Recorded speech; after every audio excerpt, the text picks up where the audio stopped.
Ghaziabad rally में मोदी ने की विकास की बात का हम सत्ता के लालची नहीं, जोड़ो और विकास करो हमारी परंपरा। वडोदरा सीट से कांग्रेस कैंडिडेट मधुसूदन मिस्त्री हिरासत में लेने के बाद जमानत पर रिहा। मोदी के पोस्टर के ऊपर कांग्रेस का पोस्टर लगाने का है आरोप। गौतम बुद्ध नगर सीट पर कांग्रेस चुनाव से बाहर। 4 बार सांसद रह चुके उम्मीदवार रमेश तोमर ने बदला पाला, बीजेपी में हुए शामिल। यूपी में आज दिग्गजों ने भरा नामांकन। कन्नौज से डिंपल यादव, मथुरा से हेमा मालिनी तो फर्रुखाबाद से सलमान खुर्शीद ने भरा पर्चा। 9 अप्रैल तक जेल में ही रहेंगे सुब्रत राय। सुब्रत राय का केस 9 अप्रैल तक स्थगित।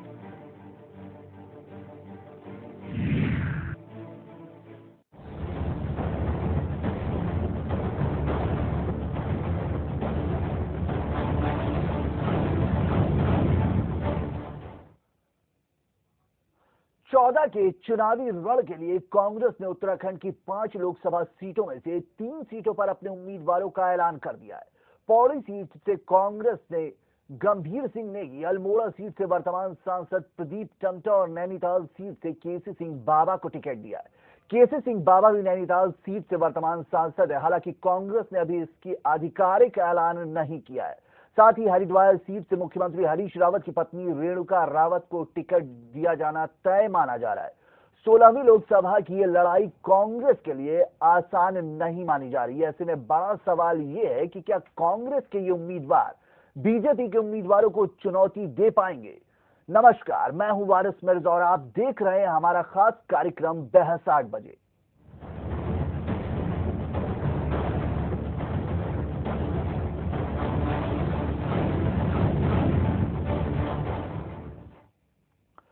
सतपाल महाराज के जाने से उत्तराखंड में कांग्रेस की परेशानी खासी बढ़ गई है।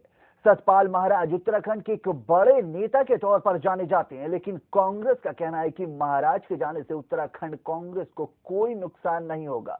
और अब कांग्रेस ने अपने उम्मीदवार का ऐलान भी कर दिया है। उत्तराखंड में 7 मई को वोटिंग होनी है। उसी के बाद ये पता चलेगा कि इस बार उत्तराखंड की जनता पंजे को चुनती है या कमल पर अपनी चुनावी मुहर लगाती है।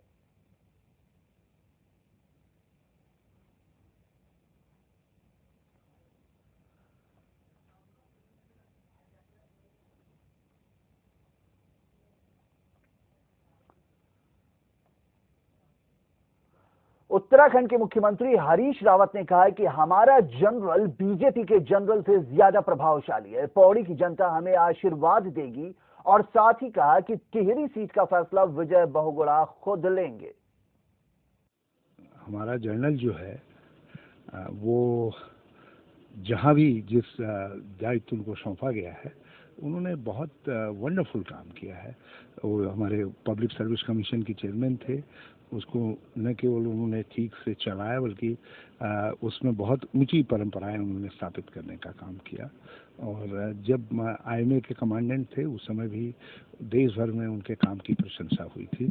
तो एक बेस्ट चॉइस है। और मैं समझता हूं कि पौड़ी के लोगों के सामने हमने एक मजबूत अल्टरनेटिव रखा है और लोग हमको आशीर्वाद देंगे। नहीं, देखिए पत्नी उनकी बीमार हैं, ये तो सबको मालूम है और हो सकता है चेकअप के लिए जा रहे हूँ। सिंगापुर आजकल कोई दूर नहीं है, लेकिन निर्णय जो भी करना है विजय जी को करना है। पहले से ही पार्टी के वहाँ उस एरिया में स्तंभ रहे हैं, सारा ढांचा सब उनका बनाया हुआ, पार्टी उनकी बनाई हुई है, तो यकीनन उन्हीं को फैसला करना है और वो करेंगे फैसला जल्दी में। वहीं उत्तराखंड के मुख्यमंत्री हरीश रावत ने कहा कि नंदा देवी राजाजात यात्रा की तैयारियां जोरों पर है और साथ में गैरसैंण के अंदर काम जल्द शुरू करने के आदेश दे दिए गए हैं। बिल्कुल सही है। नंदा राजाजात यात्रा के लिए ऑलरेडी बैठक बुला दी गई है, उसकी तैयारियां शुरू हो जाएंगी और पिछले साल से बहुत जल्दी तैयारियां शुरू कर रहे हैं। और गैरसैंण के अंदर जो है मैंने NBCC को फाइनल नोटिस दिया है कि वो जल्दी वहां पे काम प्रारंभ कर दें। पैसा एलोकेट कर दिया गया है। बीजेपी नेता सतपाल महाराज ने कांग्रेस द्वारा उत्तराखंड में 3 प्रत्याशी घोषित किए जाने पर चुटकी ली है। महाराज ने सवाल उठाया है कि बाकी बची 2 सीटों पर कांग्रेस ने प्रत्याशी घोषित क्यों नहीं किए हैं। कांग्रेस की इस नीति के चलते उत्तराखंड को नुकसान उठाना पड़ा है और सतपाल महाराज ने क्या कहा, ये देखते हैं हमारे संवाददाता राहुल शर्मा के इस रिपोर्ट में। कांग्रेस ने उत्तराखंड में टिकटों का बंटवारा किया और आरोप और प्रत्यारोप का दौर भी शुरू हो गया। पौड़ी सीट से गंभीर सिंह नेगी को दिया गया, अल्मोड़ा से प्रदीप टंटा और उधम सिंह नगर से केसी सिंह बाबा को दोबारा रिपीट किया गया। हमारे साथ बीजेपी नेता सतपाल महाराज हैं। सर, पहला सवाल तो आप ही की सीट से गंभीर सिंह नेगी को टिकट दिया गया और उन्होंने आप पे वार भी किया कि आप धोखेबाज हैं। ऐसा है कि प्रजातंत्र के अंदर, लोकतंत्र के अंदर हर आदमी को अपना रास्ता चुनने का अधिकार होता है। मैंने अपना रास्ता चुना और मैंने सारी बातें उनको बता दी थी और उनको बता दिया था कि किस कारणों से मैंने कांग्रेस पार्टी को छोड़ा। और अभी भी पूरी सीटों पर जो है कांग्रेस अपने प्रत्याशियों को डिक्लेयर नहीं कर पाई है। टिहरी की सीट और हरिद्वार पर अभी भी एक प्रश्न चिन्ह लगा हुआ है। तो मैं समझता हूं कि पूरी तरीके से पार्टी गियर में नहीं है और अभी भी एक भ्रम की स्थिति बनी हुई है। सर, पौड़ी सीट की बात करें तो जनरल के सामने जनरल को उतारा गया, किस तरह की लड़ाई देखेंगे वहाँ पे हम? अब मैं कोई लड़ाई नहीं समझता इसको, ये मैं समझता हूँ कोई लड़ाई नहीं है। ये अभी तो समय बताएगा और हमारे जो वोट हैं वो बताएंगे कि क्या स्थिति बनेगी और बड़ा रोचक ये मुकाबला होगा। और इसमें मैं समझता हूँ कि ये जो इनडिसाइसिवनेस है, अनिश्चितता जो है, इसी अनिश्चितता ने कांग्रेस पार्टी के अंदर जो है बड़ी भ्रांति पैदा की है और इससे उत्तराखंड को बड़ा नुकसान हुआ है। चाहे अध्यक्ष बनाने की अनिश्चितता हो, मुख्यमंत्री बदलने की अनिश्चितता हो, इस अनिश्चितता ने जो है काफी नुकसान पहुंचाया है उत्तराखंड को। सर, 2 सिटिंग सांसदों को भी टिकट दिया, लगता है कि एंटी इनकम्बेंसी फैक्टर काम करेगा उत्तराखंड में सांसदों को? निश्चित रूप में एंटी इनकम्बेंसी फैक्टर काम करेगा और निश्चित रूप में लोग काफी आक्रोशित है। आपने दिल्ली में देख लिया होगा किस प्रकार से कांग्रेस को उखाड़ के फेंका, तो उत्तराखंड में भी लोग आक्रोशित हैं कि कांग्रेस को मौका मिला और कांग्रेस ने कुछ नहीं किया। सर, पूर्व मुख्यमंत्री विजय बहुगुणा अभी चुनाव लड़ना नहीं चाहते, उन्होंने एक चिट्ठी लिखी है सोनिया गांधी को चुनाव लड़ने को इच्छुक नहीं। क्या लगता है कि जो 2 सीटें बची हैं, क्यों ऐसा हो रहा है कि वहाँ चुनाव फाइनल नहीं हो पा रहा कैंडिडेट, और क्या कांग्रेस नेता डर गए हैं? मैं इसमें ये नहीं कहूँगा, अभी अपना अपना सबका होता है, कोई ये किसी की प्रॉब्लम्स हैं, किसी की अपनी फैमिली की समस्या है, अपनी कोई समस्या होगी जिसके कारण वो चुनाव नहीं लड़ना चाहते होंगे। परंतु मैं ये कहना चाहूँगा कि इस समय अनिश्चितता का माहौल बना हुआ है कांग्रेस के अंदर और भाजपा ही दिशा देगी और नरेंद्र मोदी जो हैं भारत के प्रधानमंत्री बनेंगे और भारत को सक्षम नेतृत्व देंगे। आखिरी सवाल, कितनी सीटों के लिए आश्वस्त हैं आप टिकट बंटवारे के बाद? 5 के 5। तो ये थे हमारे साथ बीजेपी नेता सतपाल महाराज, जो आश्वस्त हैं कि 5 की 5 सीटें जीतेंगे। और पहले ही बता दिया गया था, जिस तरह का आरोप उनके ऊपर लगा है, कि वो किन कारणों से पार्टी छोड़ रहे हैं और बीजेपी और नरेंद्र मोदी ही देश को दशा और दिशा दे सकते हैं। कैमरामैन शामवीर सिंह के साथ राहुल शर्मा, दिल्ली। तो कहीं ना कहीं उत्तराखंड कांग्रेस में कलह साफ तौर पर देखी जा सकती है। इसी पर आज हमारी चर्चा बहस 8 बजे होनी और हमारे साथ कई मेहमान जुड़े हुए हैं। हमारे साथ पीयूष पंत जो कि वरिष्ठ पत्रकार हैं हमारे साथ मौजूद है। साथ ही साथ हमारे साथ डॉक्टर विनोद जुड़े हुए हैं जो कि उत्तराखंड और राजनीतिक मामलों के विशेषज्ञ हैं। साथ ही साथ हमारे आउटपुट हेड प्रदीप वेदवाल भी जुड़े हुए हैं। आप सभी मेहमानों का इस प्रोग्राम में बहुत बहुत स्वागत है। पीयूष जी, जिस तरीके से कहीं ना कहीं कांग्रेस के अंदर जो उत्तराखंड के अंदर ये कलह मची हुई है, किस तरीके से देख रहे हैं आप इसको? देखिए, इसमें तो एक फैक्टर ये है कि जो कांग्रेस के खिलाफ एक एंटी इनकम्बेंसी है। जिस तरह से जो है बहुगुणा को मुख्यमंत्री बनाया गया था उत्तराखंड का, और जब वहां पे जो हादसा हुआ है उसके बाद जितने लोग, उतने ज्यादा वहां पे इतने लोगों की मृत्यु हुई है, इतना तहस नहस हुआ है, लेकिन कहीं भी रिहेबिलिटेशन का काम नहीं हो पाया। सिर्फ जो है बहुगुणा ने आके जो है एक मंदिर पे ज्यादा अपने को फोकस किया। मंदिर से ज्यादा जो महत्वपूर्ण था वो वहाँ के लोग, जो जिनको गांव में, दूर दराज के गांव में कोई सहायता नहीं पहुंच रही थी, लोगों के लिए खाने पीने के लिए मुश्किल था, उनको अपना जीवन यापन करना बहुत मुश्किल हो गया था, तो कहीं भी वो मिली। तो लोगों के खिलाफ, एक जो कांग्रेस के खिलाफ जो है उत्तराखंड में एक लोगों की भावना है। दूसरा जो है कि एक जो भाजपा का जो एक के पक्ष में जो है इस बार पूरे देश में ये देखा जा रहा है, कांग्रेस के, चूंकि केंद्र में भी कांग्रेस की यूपीए सरकार है, उसके खिलाफ एंटी इनकम्बेंसी चल रही है, तो वो एक पूरा का पूरा माहौल जो बना हुआ है उसको लेते हुए कांग्रेस में एक अनिश्चितता का माहौल है। इसीलिए वहां के लोग डरे हुए भी, वहां के नेता वो चुनाव नहीं लड़ना चाहते हैं। दूसरा, कांग्रेस में भी जो है संगठन काफी कमजोर हुआ है पिछले दिनों बहुत ज्यादा, क्योंकि वहां पे इतने ज्यादा नेता हैं और एक दूसरे की टांगे खींचने में लगे रहते हैं कि इसलिए वहां का संगठन कमजोर हुआ है। उनको भरोसा नहीं है कि जनता हमारा संगठन हमारे लिए, वो भीतरघात का भी वहां पे कई नेताओं को भीतरघात का बहुत डर है वहां पे। तो ये सबको लेके जो है एक अनिश्चितता की स्थिति, यही आप कह सकते हैं कि जो कैंडिडेट के चुनाव में भी देखिए इतना समय लग गया जी, अभी भी जो है औपचारिक घोषणा नहीं हुई है, लेकिन 3 नामों को उन्होंने किसी तरह से फाइनल किया है। लेकिन 2 नाम अभी भी जो है रुके हुए हैं, उनके समझ में नहीं आ रहा किसको उतारें किसको नहीं उतारें। विनोद जी, आप राजनीतिक मामलों में काफी वहां नजर रखते हैं, तो किस तरीके से देख रहे हैं उत्तराखंड में कांग्रेस क्या वाकई बिल्कुल कमजोर हो गई है, खत्म होने के कगार पर पहुंच गई है क्या? देखिए, खत्म होने के कगार पर तो नहीं कह सकते, इतनी पुरानी पार्टी है ये जी। लेकिन जैसे पंजी ने कहा कि जब इलेक्शन हुए, इलेक्शन के बाद जो कांग्रेस ने जो सीएम का कैंडिडेट किया वो इतना कमजोर कैंडिडेट था, उसके बाद उत्तराखंड में इतनी बड़ी आपदा आई, उस आपदा में वहाँ के जो मतलब केदारनाथ घाटी में जो हुआ, उसके बाद वहाँ पे आज भी बेरोजगारी और बहुत सारी योजनाएं, आज कुछ भी नहीं हो पाया। तो जिसका कांग्रेस के जो नेता हैं उनको नजर आ रहा कि हमारा यहाँ से बिल्कुल इस लोकसभा इलेक्शन में कहीं ना कहीं हमें नुकसान होगा।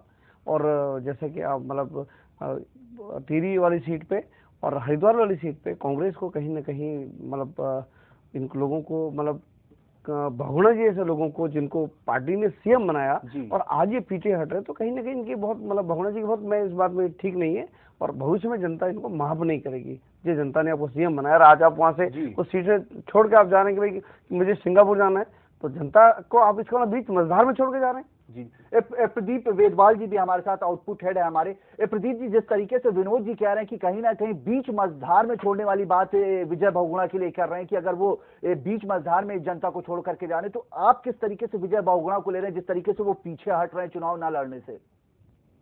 देखिए वारिस, विजय बहुगुणा का मैदान छोड़ने के कई कारण हो सकते हैं, क्योंकि विजय बहुगुणा को हटाया गया, सबसे बड़ी नाराजगी तो उनकी ये है कि मुख्यमंत्री पद से उनको हटाया गया है। आज वो टिहरी के लोगों से वोट मांगने जाते हैं, तो कहीं ना कहीं उनको जनता को समझाने में बड़ी दिक्कत आएगी कि आखिर मेरा कसूर क्या था। जी। तो विजय बहुगुणा ने जो सिंगापुर जाने की बात कही, उन्होंने कहा है कि मेरी पत्नी की तबीयत खराब है, मुझे उनके इलाज के लिए सिंगापुर जाना है।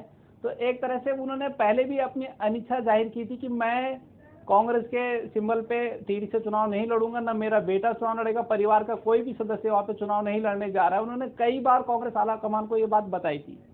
आलाकमान के पास कोई ऐसा नेता नहीं है कि जो टिहरी में राजमाता माला लक्ष्मी शाह को टक्कर दे सके। मैं आपको बता दूं कि सूरबीर सिंह सजवान और किशोर उपाध्याय ने भी अपनी अपनी दावेदारी पेश की थी, लेकिन आलाकमान चाहता है कि विजय बहुगुणा फिर से मैदान में उतरे।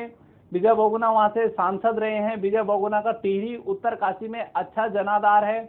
आलाकमान उनके न चाहते हुए भी उनको टिकट देना चाहता है। तो मैदान छोड़ने की अहम वजह यह है कि इस टाइम पे विजय बहुगुणा को कांग्रेस की हवा का भी आभास है कि कांग्रेस की पूरे देश में अच्छी हवा नहीं है, और खास तौर पे उत्तराखंड में और टिहरी में जो वो अपनी स्थिति जान रहे हैं, तो बहुत अच्छी स्थिति उनको नजर नहीं आ रही है। तो उनका रणछोड़ बनने का सबसे बड़ा कारण यही है। पीयूष जी, जिस तरीके से कहीं ना कहीं देखा जाए, तो जिस तरीके से कह रहे हैं कि उनको अगर मुख्यमंत्री से हटाया गया तो उनकी जनता पूछेगी कि आखिर आपको मुख्यमंत्री पद से हटाया क्यों? लेकिन ऐसे में कहीं ना कहीं सवाल हरीश रावत के लिए भी कि हरीश रावत क्या गलत वक्त पे मुख्यमंत्री बन गए क्या उत्तराखंड के? निश्चित रूप से देखिए, हरीश रावत विजय बहुगुणा की जगह अगर हरीश रावत को मुख्यमंत्री बनाया गया होता तो शायद आज कांग्रेस की हालत ये नहीं होती जी। क्योंकि मेरा ये मानना है कि हरीश रावत एक अच्छे प्रशासक हैं, एक वो उनकी पहुंच है लोगों के बीच में, लोगों से मिलते जुलते रहते हैं, उनकी पकड़ है लोगों के बीच में, और वो काम करना जानते हैं, मतलब रिजल्ट कैसे दिया जाता है इस बारे में। और अभी देखिए, उन्होंने काफी मशक्कत करी है, मेहनत करी है, चीजों को स्ट्रीमलाइन करने की कोशिश करी। क्योंकि विजय बहुगुणा जी के समय तो कुछ भी नहीं हो रहा था, वो तो बार बार सिर्फ देहरादून से वो दिल्ली भागा करते थे हमेशा। आपको याद होगा, देहरादून बहुत कम रहते थे वो, तो वो वहाँ प्रशासन क्या देखते, वहाँ उनसे कुछ संभल ही नहीं रहा था, लोग तो वहाँ त्राहिता ही मचा रहे थे, सहायता नहीं पहुंच पा रही थी लोगों के पास। तो ये सारा चीज लेके मुझे लगता है कि हरीश रावत को अगर कांग्रेस ने विजय बहुगुणा की जगह, उस समय ये मांग भी हो रही थी, हरीश रावत कोशिश भी कर रहे थे इसकी, लेकिन वो नहीं, हाईकमान ने नहीं किया। और विजय बहुगुणा को पता नहीं क्यों जो है कि जबकि वहां की जनता भी नहीं चाहती थी कि विजय बहुगुणा आए वहां पे, तो उनको बना दिया। और अब हरीश रावत को भेजा है तो निश्चित रूप से देर से भेजा है, ये भी उनके लिए एक संकट का विषय है। चुनौती तो ज्यादा बढ़ गई है हरीश रावत, निश्चित रूप से चुनौती बढ़ गई है। और उन्होंने देखिए, सतपाल महाराज का भी जो था कि ये इसलिए भी हो गए कि उनको श्योर नहीं था कि वो भी जीत पाएंगे, और ये हरीश रावत से भी चूंकि उनकी एक राइवलरी चलती है जी। सतपाल महाराज भी चाहते थे कि मुझे मुख्यमंत्री बनाया जाए जी। तो हरीश रावत को बना दिया गया। कई खेमों में वहां कांग्रेस चुनौती उनके सामने है। उन्होंने ये आश्वासन दिया हाईकमान को कि मैं 2 सीट का तो वादा कर सकता हूं आपसे कि 2 सीट में मैं पूरी कोशिश करूंगा और जिता सकता हूं आपको, बाकी का मैं नहीं कह सकता। तो ये स्थिति है, उनके लिए बहुत बड़ी चुनौती है। और अगर 5 सीट कांग्रेस हारती है तो उसका ठीकरा भी जो है हरीश रावत के ऊपर फूटेगा और फिर हो सकता है कि फिर एक परिवर्तन की बात उठे कांग्रेस के अंदर से वहां पे। डॉक्टर विनोद, जिस तरीके से देखा जाए तो क्या सतपाल महाराज के जाने की वजह से कांग्रेस के अंदर एक तरीके से कहीं ना कहीं लोगों के अंदर एक डर पैदा हो गया? क्या कहीं ना कहीं संगठन कमजोर हुआ है क्या सतपाल महाराज के जाने की वजह से? नहीं, मुझे नहीं लगता कि इसमें कहीं लोगों के बीच मतलब उसमें ऐसा कहीं है। सतपाल महाराज जी की अपनी हरीश रावत जी से उनका जो राजनीतिक आपस में जो है वो सब जानते हैं, और सतपाल महाराज जी ने 25 साल भाजपा को गालियां दी, सब कुछ किया, उसके बाद फिर उसी भाजपा की गोद में बैठ गए। ये चीज जनता जानती है। आज की डेट में इन लोग, आज सतपाल महाराज जी पौड़ी जो गढ़वाल लोकसभा सीट से सांसद रह चुके हैं। जब ये आपदा आई तब आप सांसद थे। आपने ये बताया कि आपने उस टाइम क्या किया, आपने पार्लियामेंट में कितने बार इस क्वेश्चन को उठाया, आपने वहां क्या योजनाएं आपने करी इस बीच में। तो आप आज आपको लगता है कि भाई कि कांग्रेस का जनाधार नहीं है और आपने पाला बदल दिया, तो इस चीज को भी जनता याद रखेगी। और भविष्य में ऐसा है कि पाला बदल के भाजपा को भी, हम भाजपा भी दोषी है, भाजपा को उनको नहीं लेना चाहिए था। प्रदीप जी के पास चलेंगे। प्रदीप जी, जिस तरीके से अभी हरीश रावत ने जो बयान दिया कि हमारा मेजर बीजेपी के मेजर से बड़ा है, तो किस तरीके से देख रहे हैं कि हरीश रावत के उस बयान को? देखिए बारिश, मैं आपको बता दूं कि गढ़वाल में जो पौड़ी लोकसभा सीट है, जिसको पहले गढ़वाल लोकसभा सीट के नाम से कहा जाता था, तो वहां पे फौजी बहुल इलाका है। हर घर से कोई ना कोई आर्मी में है जी। तो पहले 1991 से अगर हम देखें तो इसमें भुवन चंद खंडूरी यहाँ से चुनाव लड़ते आए हैं। राम लहर की वजह से वो जीते थे 91 में। उसके बाद फिर 96 का चुनाव वो हारे थे सतपाल महाराज से, जब सतपाल महाराज तिवारी कांग्रेस के सिंबल पे लड़े थे। उसके बाद फिर खंडूरी जीतते आए, और उसके बाद जब खंडूरी नहीं लड़े तो टीपीएस रावत जो लेफ्टिनेंट जनरल थे उनको बीजेपी ने उतारा मैदान में, और सतपाल महाराज को शिकस्त दी टीपीएस रावत ने। हालांकि फिर 2009 में टीपीएस रावत हार गए और सतपाल महाराज जीत गए। तो ये छोटा जनरल और बड़ा जनरल की जो बात है, ये गढ़वाल में बहुत पहले से चलती आई है। और उनका एक ये कहना है कि भुवन चंद खंडूरी एक मेजर जनरल है, ये लेफ्टिनेंट जनरल है। मुद्दा वो नहीं है, मुद्दा उनका ये है कि हमारा जनरल जो है वो कांग्रेस का एक निष्ठावान कार्यकर्ता रहा है। कांग्रेस ने उसको इसलिए पहली बार मैदान में उतारा है कि वो भुवन चंद खंडूरी को शिकस्त दे सके, क्योंकि जैसे नाम चल रहा था सुरेंद्र सिंह नेगी का, क्योंकि सुरेंद्र सिंह नेगी ने भुवन चंद खंडूरी को कोटद्वार में शिकस्त दी थी। लेकिन कहीं ना कहीं ये माना जा रहा था कि कोटद्वार का पॉलिटिकल सिनेरियो एक दूसरी बात है और पूरे पौड़ी लोकसभा की बात देखें तो एक दूसरी बात है। तो कहीं ना कहीं एक कद्दावर नेता चाहिए था कांग्रेस को, और कांग्रेस को वो नेता मिला है गंभीर सिंह नेगी के रूप में। तो हरीश रावत के इस बयान को हम इस लहजे से देख सकते हैं कि फौजी वोटों पे जो सेंध मारी है वो करने की कोशिश करेगी कांग्रेस, और कांग्रेस भी कहेगी कि अब उनके पास कोई आध्यात्मिक गुरु ना होके बल्कि आर्मी का आदमी है और हमारे पास भी एक जनरल है। ये इस बयान का मतलब है। पीयूष जी, आप किस तरीके से देख रहे हैं? अगर दो मेजर हैं, एक तरफ भुवन चंद खंडूरी, एक तरफ कांग्रेस ने उतारा है, तो किस तरीके से आप देख रहे हैं? क्या इस मेजर की लड़ाई में कितना भारी कद किसका मान रहे हैं आप? देखिए, जैसा कि अभी प्रदीप जी ने कहा कि ये वो जो है सैनिक बहुल इलाका है वहाँ पे, तो वहाँ पे मेजर हो या लेफ्टिनेंट हो, जनरल कोई भी हो, लेकिन यह है कि एक तो वहाँ पे वोट का बंटवारा होना भी स्वाभाविक है। लेकिन चूंकि इस समय जो आप देख रहे हैं कि एंटी इनकम्बेंसी फैक्टर काम कर रहा है वहाँ पे, तो वो कांग्रेस के खिलाफ जाएगा और भाजपा के पक्ष में सकता है। और भुवन चंद खंडूरी एक अच्छे प्रशासक माने जाते हैं, वो चीफ मिनिस्टर भी रहे, अच्छा उन्होंने प्रशासन किया, वो केंद्र में मंत्री थे तो भी उनकी एक अच्छी छवि रही है। तो निश्चित रूप से मुझे लगता है कि वो जो है कि भुवन चंद खंडूरी भारी पड़ेंगे रावत के ऊपर। देखिए, और दूसरा फैक्टर मैं और बताऊं, कांग्रेस से जो है कि आपको ये भी एक असंतोष भी है वहां पे उनके कैंडिडेट को लेके, क्योंकि जो धीरेन्द्र प्रसाद है वहां, वो भी क्लेमेंट थे इस सीट के लिए। उन्होंने कहा भी है कि अगर रावत को दिया गया टिकट, नहीं नेगी को अगर टिकट दिया गया, तो मैं जो है कि वहां पे धरना करूंगा, धरना प्रदर्शन करूंगा। तो इसको भी लेके कांग्रेस मुझे लगता है कमजोर पड़ रही है। इसको लेकर रोकना चाहूंगा मैं यहाँ पे। जी प्रदीप जी कुछ कह रहे हैं। पंजी, यहाँ पे धीरेन्द्र प्रताप जो कांग्रेस के हैं, उन्होंने ये भी कहा है कि मेरे को क्यों मौका नहीं मिल रहा है। उन्होंने एक तरह से अपनी दावेदारी यहाँ पे पेश की थी। धीरेन्द्र प्रताप जो है कांग्रेस के दिल्ली में ज्यादा सक्रिय रहे, उत्तराखंड में उन्होंने इतना कोई बेस अपना तैयार नहीं किया। लेकिन मुझे लगता है कि जब कांग्रेस ने अपने प्रत्याशी का ऐलान कर दिया है तो धीरेन्द्र प्रताप की जो नाराजगी है वो अपने आप ही खत्म हो जाएगी, क्योंकि धीरेन्द्र प्रताप को पार्टी के एक अनुशासित सिपाही के तौर पर वहां पे काम करना है। और वो तब तक अपना दावा कर रहे थे जब तक कि कांग्रेस ने गढ़वाल लोकसभा से, पौड़ी लोकसभा से अपना उम्मीदवार घोषित नहीं किया। अब जबकि नाम तय हो चुका है, ऐसे में मुझे लगता है कि धीरेन्द्र प्रताप की नाराजगी अपने आप में खत्म हो जाएगी। नहीं, लेकिन उन्होंने एक बात प्रदीप जी ये भी कही थी कि अगर उनको टिकट दिया था नेगी को तो मैं जो है धरना करूंगा। अब देखना होगा 1-2 दिन में, 2-4 दिन में क्या होता है, जब तक औपचारिक ऐलान ना हो। जी, या फिर वो एक जो है कि जाके साथ में, मुझे लगता है कहीं ना कहीं संतोष तो रहेगा ही रहेगा, और उस जो है ऊर्जा के साथ वो प्रचार नहीं कर पाएंगे जैसा कि हो सकता था पहले। देखिए पंत जी, मेन बात इसमें यह है कि धीरेन्द्र प्रताप ने एक दाव खेला था और वो दाव नहीं चल पाया, क्योंकि धीरेन्द्र प्रताप ये देख रहे थे कि सतपाल महाराज के जाने के बाद पौड़ी में कांग्रेस यतीम सी हो गई है। सतपाल महाराज ने अपने जीवन के 25 साल कांग्रेस को दिए, भले ही वो कुछ टाइम तिवारी कांग्रेस में क्यों ना रहे हों, लेकिन वो एक कांग्रेस के ही पार्ट थे। उस टाइम भी जो है कि उन्होंने देखा था कि देवगौड़ा की सरकार में वो रेल राज्य मंत्री रहे, उसके बाद इंद्र कुमार गुजराल है तो उसमें वो वित्त राज्य मंत्री रहे, लेकिन कहीं ना कहीं वही लोग थे, चाहे वो एनडी तिवारी हो, चाहे वो शीशराम ओला हो, तमाम वही लोग थे जो कांग्रेस की स्कूल के निकले हुए लोग हैं।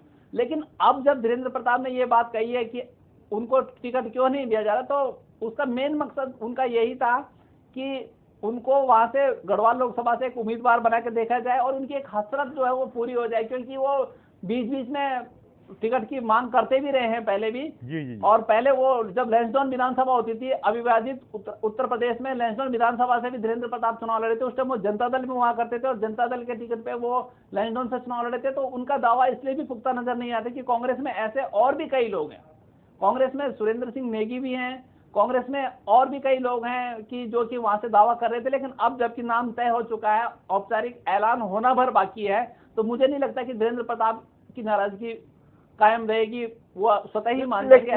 लेकिन प्रदीप जी, ऐसे में देखा जाए तो कहीं ना कहीं एक तरीके से जिस तरीके से कांग्रेस कमजोर होती जा रही है उसकी वजह से भी वो बैक फुट पर चले गए होंगे कि कहीं ना कहीं जिस तरीके से कांग्रेस कमजोर है।